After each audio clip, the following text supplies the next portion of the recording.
gente, tudo bem? Hoje nós iniciamos mais um episódio aqui no nosso podcast Direito Delas. A nossa convidada é a doutora Luana Petri, que ela é advogada e professora universitária. Seja bem-vinda, doutora Luana. Olá. Bem, eu que tenho que agradecer por estar aqui, por poder fazer parte desse projeto tão bonito de pessoas que eu admiro tanto, né?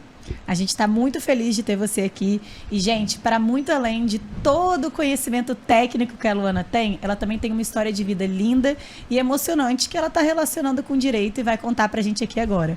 Luana, vamos começar com como você chegou no direito. Vocês estudaram juntas, né? Estudamos juntas e fomos sócias no escritório também. Isso é verdade. Bem, eu falo que a gente é muito ingênuo, a gente é muito novo, talvez, quando a gente decide qual a faculdade que nós vamos fazer para seguir o resto da nossa vida. Então, eu escolhi o direito unicamente porque eu gostava de ler. E eu gostava de história e geografia, que eram matérias que, na época, eram a segunda fase do nosso vestibular aqui no Espírito Santo. E aí, eu optei por fazer o direito e, por sorte, eu gostei muito da faculdade. Uhum. Eu gostei muito das teorias, eu gostei muito do que eu vi lá.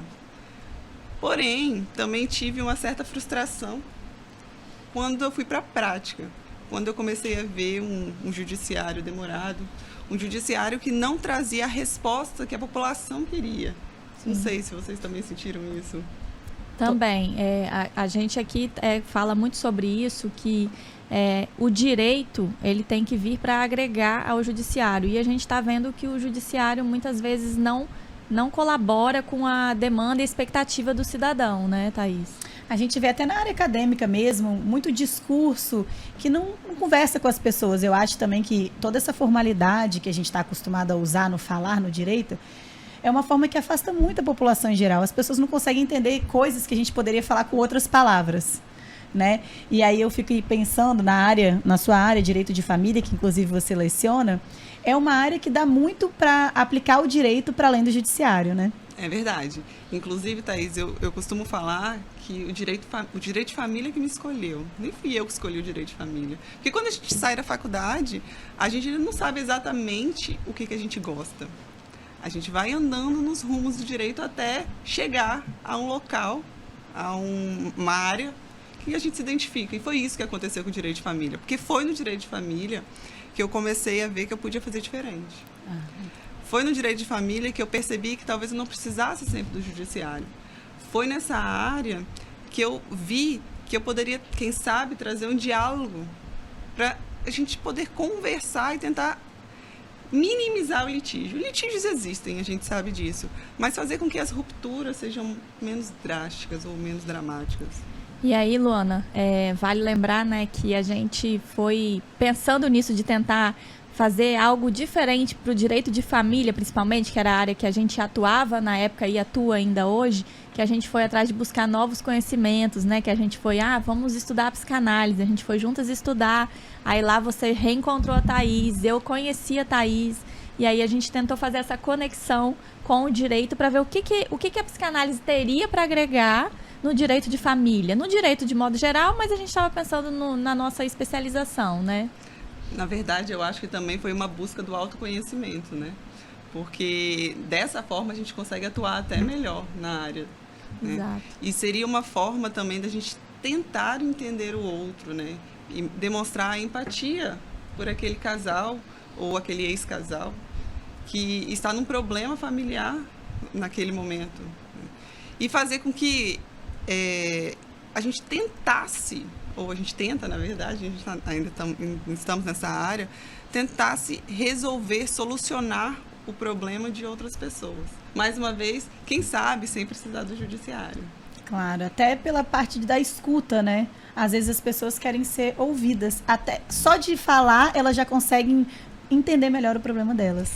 E é tão interessante que eu gosto muito de contar isso, que já aconteceu no meu escritório de casais que foram para se divorciar, saírem de lá desistindo do divórcio. E isso, para mim, é muito lindo, porque o objetivo do direito do advogado familiarista, eu acho que não é simplesmente realizar um divórcio. É fazer com que aquela família, que já não vai ser mais uma família, mas talvez ainda tenham um vínculo por causa de algum filho menor, consigam ter esse diálogo, né? Sim. E, nossa, olha que diálogo maravilhoso. Eles voltaram para casa junto, vamos tentar de novo. Sim. Muito lindo. É um bom exemplo. Mas também, Luana, a gente te convidou aqui para você falar um pouco da sua experiência de vida, né? Do que você vem passando ao longo desses anos, da maternidade, do que você vem lutando com a sua saúde, né? Que é importante e interessante a gente fazer essa conexão e trazer aqui no episódio hoje, né? Com certeza. Bem, eu estou há 2 anos lutando por um câncer de mama, né? Quando eu me descobri grávida da Malu, hoje a Malu tem 1 ano e 10 meses, no dia do parto, eu já sentia que o meu peito tinha algo estava diferente, vamos colocar assim. Mas no dia do parto, eu pedi à médica para que olhasse com mais cuidado. E realmente, assim, naquele momento, pelo rosto dela, a gente já imaginava que alguma coisa não estava correta, digamos assim. E em 5 dias eu tinha um diagnóstico de câncer de mama. Foi um momento muito difícil da minha vida, porque eu estava no momento mais feliz que eu estava com a minha filha. A Malu, ela veio antes do tempo. Na verdade, ela veio no tempo certo, antes do tempo que eu achava, porque hoje eu tenho certeza que foi no momento correto, né? Uhum. Mas ela não foi planejada, mas ela foi muito desejada. Então, durante a gestação, a gente faz planos, né? E em 5 dias eu vi a Malu de um lado e a minha sentença de morte na outra mão. Era o que eu sentia, o desconhecimento até naquele momento, né? Nossa, eu não consigo imaginar receber um diagnóstico desse no auge do puerpério. No pós-parto, a gente sabe o quanto a mulher está fragilizada. A gente está descobrindo a nós mesmos de um outro olhar, né? Nós estamos mudando e a gente está descobrindo o nosso bebê fora da barriga, construindo uma relação. Então, já é um momento muito frágil, delicado, e receber esse diagnóstico ali. Foi muito triste, mas ao mesmo tempo eu acho que um momento da minha vida que eu fui mais mulher. Eu tive que levantar a cabeça e falar, eu vou enfrentar isso. E naquele momento eu me ajoelhei, eu me recordo muito disso. E eu pedi a Deus só uma coisa, que tivesse tratamento. E foi essa oportunidade que Ele me deu, sabe? Então, eu não me dou o direito de reclamar neste momento, porque Ele me deu a oportunidade de tratamento. Por mais longo que fosse, por mais difícil que fosse, eu não sabia o que o que estava por vir, mas Ele me deu essa oportunidade. E você teve que fazer escolhas ali também. Para poder fazer esse tratamento, você teve que enlutar uma maternidade que você tinha idealizado, né? Exatamente, porque nós mulheres, nós queremos dar conta de tudo. E eu, doente, também queria dar conta de tudo. E principalmente eu queria ser mãe, porque eu tinha idealizado, você mesmo falou. São 9 meses. Eu falo que o período da gestação é para a mulher se conhecer como mãe mesmo, né? Então, eu me conheci como mãe e eu queria essa maternidade. Então, eu acordava às noites, eu fazia de tudo para estar o mais próximo possível da Malu, sabe? Uhum. Só que teve um determinado momento que eu percebi que talvez eu precisasse recuar. Só explicando, eu fiz 18 sessões de quimioterapia.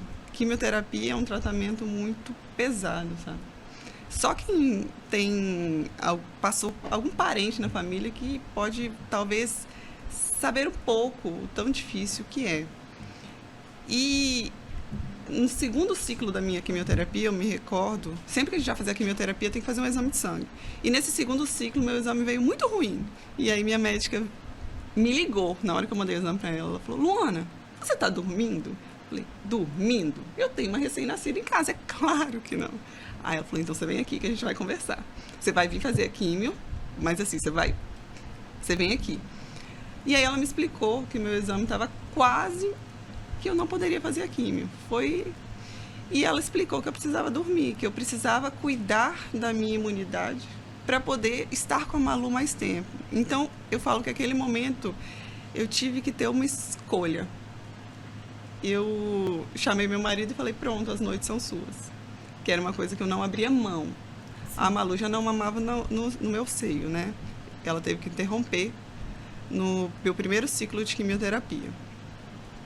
Mas eu fazia questão de acordar para dar a mamadeira. E eu tive que passar isso para ele. E deu tudo certo. Foi sofrido, não vou falar que foi fácil, mas deu tudo certo no seguinte sentido. Eu passei 18 ciclos sem mais nenhum problema mais com a minha imunidade. Nenhuma intercorrência, né? Exatamente.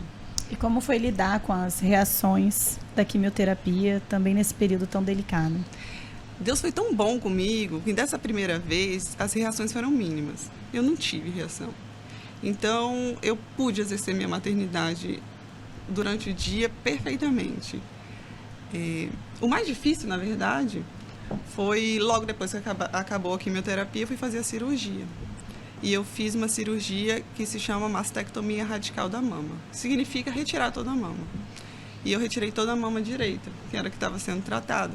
Direita é o braço que você faz tudo, né? E aí eu não pude pegar a Malu. Eu acho que ali, Thaís, foi onde eu mais sofri, onde eu mais chorava, porque ela sentia falta, ela tinha 6 meses. E mesmo sem o leite materno, eu não deixei de ser mãe. Eu falo muito isso. A Malu, ela tem um carinho, uma identidade comigo, e eu com ela, claro, que nada mudou. Então, aquele momento foi muito difícil para ela entender. Então, ela chorava, né? Ela chorava pedindo e ela não entendia. Mas a gente superou.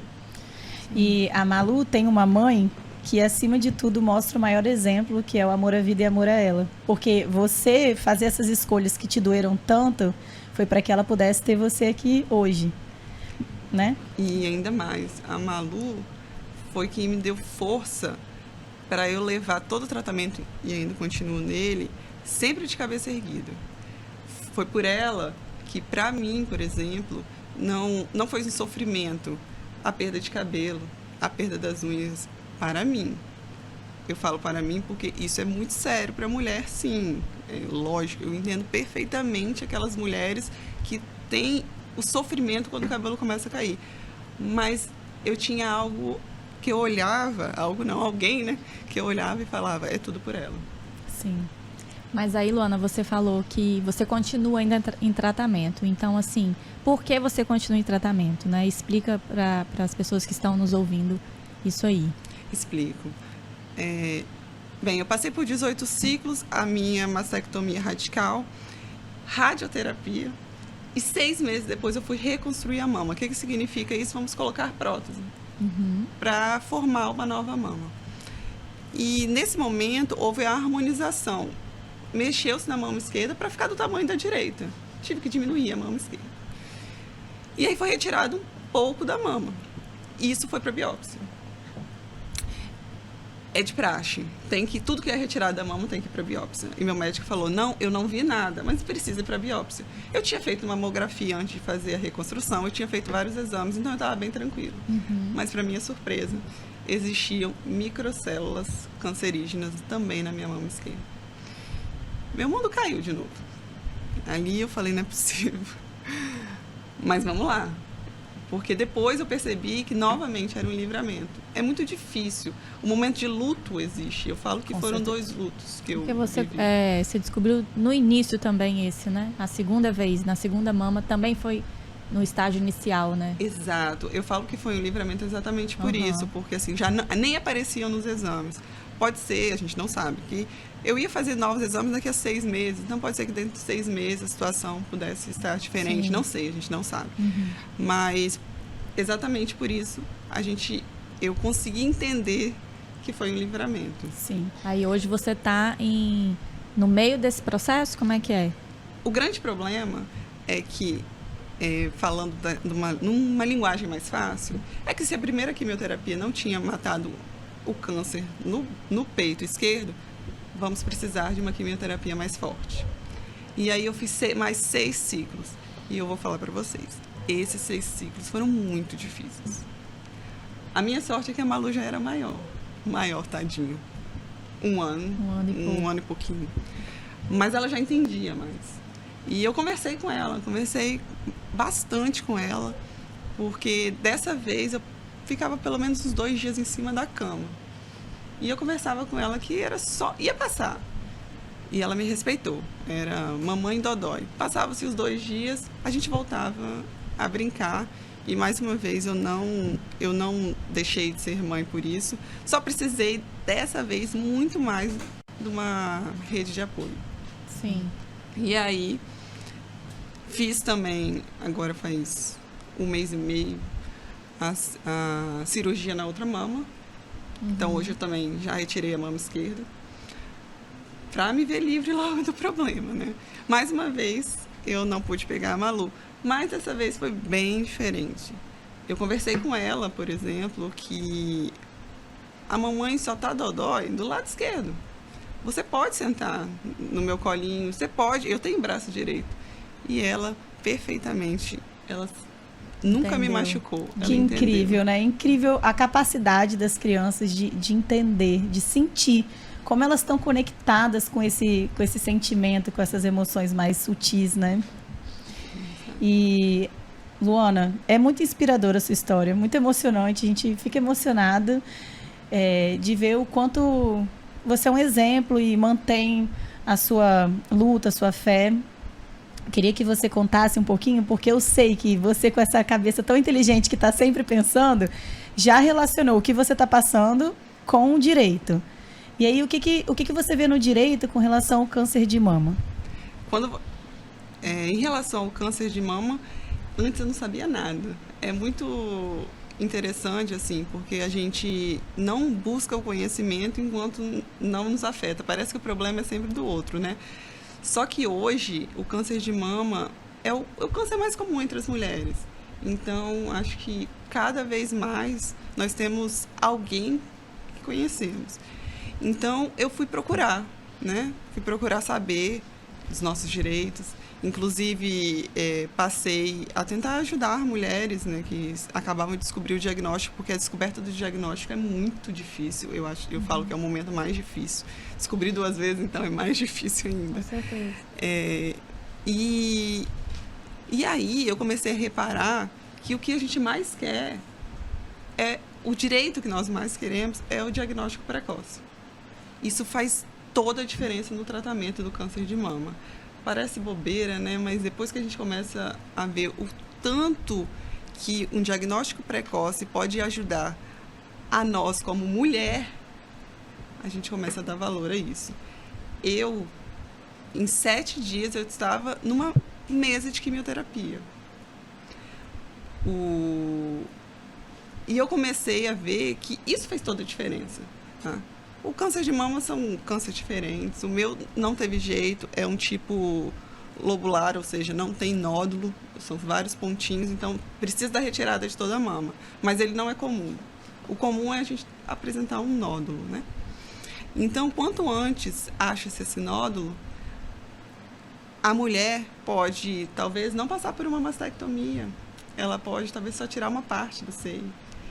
E com isso, ela pode, talvez, não passar por uma quimioterapia. E as consequências disso é ela não perder o cabelo, ela não perder as unhas. Enfim, todos os outros efeitos colaterais da quimioterapia. Sabe? Você está dizendo assim, que quando se pode permitir um diagnóstico precoce para a mulher, nesses casos, ela evita diversos sofrimentos, né, que se aguardasse mais tempo, ela teria que passar por todos esses processos, né? Claro que cada caso, né, cada situação do câncer de uma pessoa é uma, né? Mas é interessante isso que você está falando, que é importante que seja avaliado isso, essa questão do diagnóstico precoce. Mas, ao mesmo tempo, o prazo é de quanto hoje para você ter um diagnóstico? 6 meses? Na verdade, se a gente for falar do Sistema Único de Saúde, né, a gente tem uma fila para fazer os exames. E essa que é a grande questão. Porque eu, 2 dias depois de uma cesárea, eu estava realizando meu exame. E no Sistema Único, talvez você demore 6 meses para conseguir realizar esse exame. E em 6 meses a gente não sabe o que pode acontecer. Quem tem câncer tem pressa. Eu falo sempre isso. A gente quer respeito, a gente tem pressa, a gente quer tirar aquilo que não nos faz parte. Está ali invadindo, mas a gente quer retirar o quanto antes. E tem uma legislação que facilita esse diagnóstico precoce? Ou o início do tratamento também, né? A gente tem Sim. uma legislação de 2012 que fala que o tratamento tem que se iniciar em até 60 dias após o diagnóstico, ou o mais rápido possível, se houver indícios para tanto. Só que eu fico sempre me questionando, 60 dias é muito tempo, porque a gente não sabe como vai funcionar o câncer. A medicina ainda não sabe a evolução, porque cada organismo é um organismo, né? E as pessoas, cada pessoa também tem uma qualidade de vida que influencia esse câncer desenvolver mais ou menos. Então, 60 dias realmente é um prazo ainda muito grande. O que eu estava pensando aqui, que há uma diferença, né? Tanto que eu falei do diagnóstico e você falou do tratamento. O diagnóstico, após o diagnóstico, tem 60 dias. Só que tem 60 dias para o tratamento. Mas como que a gente faz esse diagnóstico se as mulheres não têm o exame, né? Também tem isso, vai demorar para conseguir descobrir que tem. Tudo bem, descobriu, teria 60 dias, né? Pela lei. Mas as mulheres não conseguem fazer a mamografia, não conseguem fazer os exames para poder ver se tem, né? Para diagnosticar mesmo, né? Exatamente, eu acho bem importante, muito importante nós falarmos sobre isso, porque apalpei, tem um nódulo. Se eu for entrar na fila para a realização do exame, talvez, não vou falar que possa ser fatal, mas que possa ser um tratamento mais radical, que você poderia evitar, né? E que se a gente for pensar, a gente tem que falar um pouco, né? Qual é a lógica do Estado para determinar algumas coisas. Essa demora, e a lógica é monetária, né? O quanto eu vou gastar custeando aquele tratamento, o quanto eu vou gastar custeando aquele exame. Só que essa não é uma lógica muito inteligente, porque essa pessoa que demora para fazer esse exame e demora para começar o tratamento, como você mesmo disse, muitas vezes tem que fazer um tratamento muito mais radical, que envolve muito mais gastos para o Estado. E, infelizmente, essa é a lógica, né? Porque a gente falou aqui no nosso primeiro episódio sobre arquétipo masculino e arquétipo feminino. Essa racionalidade diz muito sobre arquétipo masculino. Eu vou somar aqui, vou botar, você vai fazer o exame acima de 40 anos, você vai demorar tanto tempo. Enquanto, se usasse um pouco do arquétipo feminino, do cuidado, do olhar, das emoções, a gente vê que, além de eu acolher essa mulher e tratar ela de uma maneira muito mais digna, eu também economizo, né? Porque o tratamento fica mais simples e mais barato. Com certeza, é uma matemática burra, né? Mas eu tenho uma notícia boa. Nós temos instituições hoje, o Estado do Espírito Santo, ele é um dos mais evoluídos, inclusive, sobre isso, que ajudam a encurtar essa fila, né? Por exemplo, a FEC, que já é mais antiga, e também Juntos pela Mama. Por exemplo, Juntos pela Mama tem um aplicativo que a mulher, lá no Instagram mesmo deles, se a mulher se apalpar e ela tiver um nódulo, ela sentir um nódulo, ela pode mandar uma mensagem e passar por furar a fila, vamos colocar assim. Por quê? Não seria bem furar a fila. Por quê? Ela já tem um indício que algo pode estar errado. Se ela for entrar na mesma fila daquela pessoa que vai fazer o exame unicamente rotina, porque né? tem mais do que 40 anos e tem que fazer o exame de rotina, é essa matemática burra que a gente não tem que deixar acontecer. Então, o Juntos pela Mama faz uma triagem e, se realmente constatar que é um caso que deve ser analisado, às vezes faz a biópsia antes mesmo de passar por uma mamografia, porque a gente quer saber o quê? Se é câncer. Como é importante isso, né? E o que mais essas instituições hoje fazem? Porque é importante a gente falar sobre isso, para as pessoas reconhecerem o quanto, para além do judiciário, tem muita gente fazendo muita coisa. E a gente pode ajudar, né? Exatamente. Por exemplo, eles conquistaram lá na Santa Casa a touca gelada. O que é isso? É uma touca que se usa durante a quimioterapia para evitar a queda de cabelo. Isso é fantástico. Isso não tem que ser apenas no sistema privado. Porque é direito nosso, é direito da mulher, né?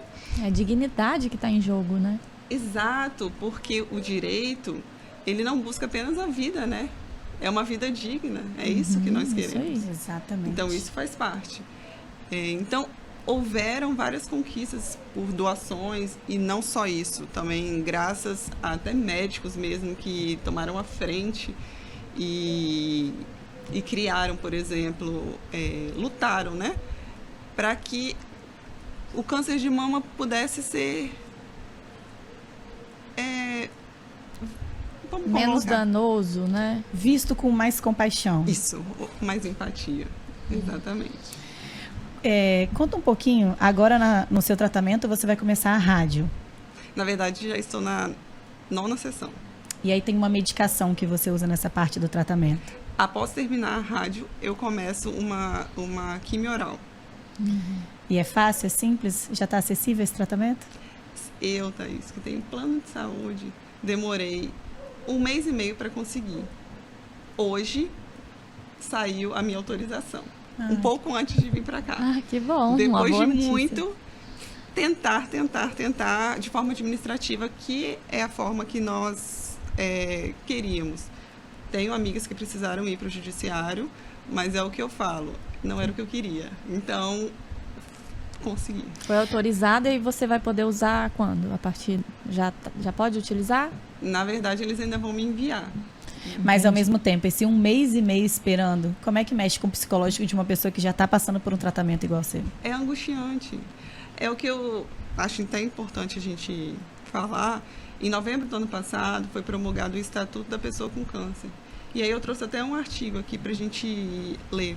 Garantir o cumprimento da legislação vigente com vistas a reduzir as dificuldades da pessoa com câncer, desde o diagnóstico até a realização do tratamento. Aqui fala exatamente, tem que reduzir as dificuldades, porque nós já passamos por problemas. Saber que tem uma doença grave não é nem um pouco simples. E nós precisamos de outras coisas. Nós precisamos de nutricionista. A gente precisa saber o que pode comer. Nós precisamos de psicólogo. Então, assim, é uma luta. A gente espera muito que essa legislação possa ser aplicada cada vez mais. Que as pessoas possam ter acesso ao direito e ao tratamento digno. Gente, a Luana fala sobre isso e muito mais no Instagram dela. Vocês precisam acompanhar. É um trabalho muito lindo que ela desempenha. E uma história de vida muito inspiradora, como vocês puderam ver. Luana, eu agradeço demais a sua presença aqui. Agradeço demais poder estar perto de você, ouvir você falar sobre isso. É importante a gente trazer esses assuntos. A gente tem que pensar que a gente não precisa passar pelo que o outro está passando para a gente ter compaixão, para a gente poder se informar, para a gente poder buscar que as pessoas consigam ter os seus direitos, ter dignidade. A gente pode unir a nossa voz para que isso aconteça, criticar o que tem que ser criticado e fazer novas construções. Então, eu agradeço muito por toda a contribuição. Eu que agradeço, me coloco à disposição para quem quiser falar comigo, eu estou à disposição. E também falar assim, como que tudo que eu passo me transformou, me ressignificou, principalmente até mesmo na minha profissão, essa empatia, né, pelas pessoas. Então, eu que tenho que agradecer de poder trazer um pouco da minha história e que sirva de inspiração para as mulheres. Você é uma mulher inspiradora, você transforma as pessoas que estão ao seu redor, eu falo por mim, pela Thaís.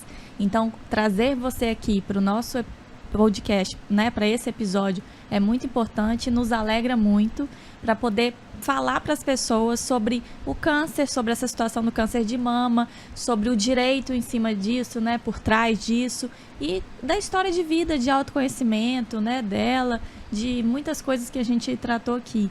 Então, assim, se você gostou desse episódio, compartilhe, mostre para as pessoas que você gosta, as pessoas que travam essa luta como a Luana vem tratando, e converse com a gente pelas redes sociais, que a gente vai ficar muito feliz, com o maior prazer, eu, a Thaís e a Luana. É isso, até a próxima. A gente espera a sua opinião, sua curtida. Compartilha essa história, gente. Ela merece ser ouvida por muitas pessoas. É isso, um abraço. Tchau, tchau.